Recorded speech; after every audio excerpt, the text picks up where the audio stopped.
This is going to be a quick video going over FPS within my game and also what I think is causing the FPS to drop randomly. So currently my FPS is, if I was to just like spawn in right here, anywhere between 40 and 60 with that spawn. So let's walk around a bit, 40, 60, 70. Yeah, it's doing pretty well. If I go out of it and I go back in, 20 to 30, got us has 41. I am really unsure about why that's happening. I've been attempting to fix it. I'm hoping that I can get it fixed before my submission. If I can't, I will just cap the project at 30 until... Sorry, I will cap the project at 30 FPS until I can figure out exactly what it is. Now, what I do know is that from testing, it's not the trees causing it. The trees will, if I was to delete these entirely, and if I was to delete, say, the trees and the landscape, it will give you an extra 10 FPS, but like that's, in the grand scheme of things, that's not what's causing the issue because it's, 30, 40 FPS difference. What I have found is that if I go over here to all of my lights, they're in this folder, and it includes all of my lights and their meshes that they are attached to. And if I'll just zoom out so you can see all of them. Now, these will be on a level streaming level, so they won't always be active. And they do currently need baked, so it could be that, but I don't think it is. Because the last time I baked them, it didn't fix it. If I delete those and I spawn in, I'm at a pretty constant between, basically above 60 and by a lot. So like I'm at 7. Yeah. Now, I will post what I've done.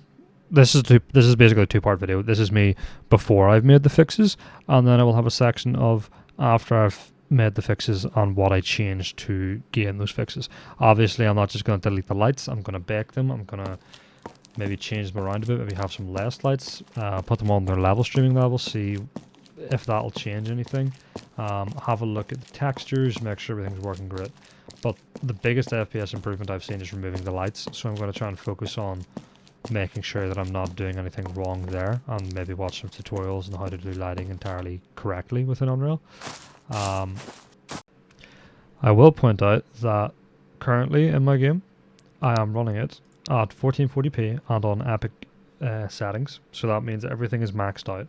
Epic is the highest quality I currently have, settings wise, and I'm getting 70 to 80, sometimes really high 80, sometimes it drops to 58 is the lowest I've seen so far. Yeah, so I'll make a second part to this video. It'll be the exact same video, it'll just like smash cut to me talking about how I improve the FPS without just killing all of the lights. Yeah. This is just a follow-up video to the optimization of my game, the Paddock. So what I've done is I have added 5 sub-levels to the persistent level. As you can see, I've got their level streaming volumes highlighted. But to quickly show you some of the level streaming, if I turn this to unlit mode and I hide this, this is the generator area. So as you can see, unloads all of the assets, loads them back in. I've clicked the wrong one. There you go. The ones that don't unload, so this generator, this fence, and this building, they're all part of quests and or cutscenes. Sorry, and they need to be on the persistent level. I have 5 of these. You can see the operations building, barracks area, warehouse, and the garage. So what was happening was the FPS was sitting at around 30 to 40 FPS, and that's not great.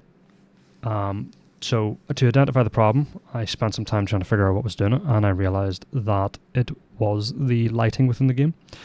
There was so many meshes and so many shadows and indirect lighting and just a crazy amount of rendering going on that it was dropping the FPS down to 30 or 40 frames, simply because it was rendering it all at the same time, which is why I've done this level streaming. So the level streaming works. If you're unfamiliar, a level streaming volume is this little box here. So if the player isn't inside this box, sorry, if they're out here, they're not inside it, it won't render this building. So it'll be off. And if they are inside the box, it'll be on. So that helps with loading and unloading a lot of assets that are located inside the districts. For example, the operations building is the worst one for it because there's so many assets inside of it. All of the lighting has been moved to these sub-levels, and that has increased the FPS dramatically, as I can show you when I spawn in. My FPS sits at around 90, which is much better, as it was sitting at 30 to 40. As you can see, it goes down. It will eventually go back up to 90. It just sort of depends on where you are. There you go. But it will not fall below 60, which is great. And obviously using level streaming is very beneficial for the frames per second, and also just in general, it's something you should do if you're building a game, especially a sort of not open world game, but relatively large open map game. So yeah, I have successfully gotten the FPS up I've successfully gotten the FPS from 30 to 40 FPS up to, let's say, the high 60s to 90, probably an average of about, I would say probably an average about 75, which is much better, and I will obviously continue to improve. But I can spawn most places in this map, and it will, if I spawn here, it's going to sit at 90. And it'll go up and down depending. It will fall down here because it's currently rendering everything in that building, I believe. But yeah. Thanks for watching.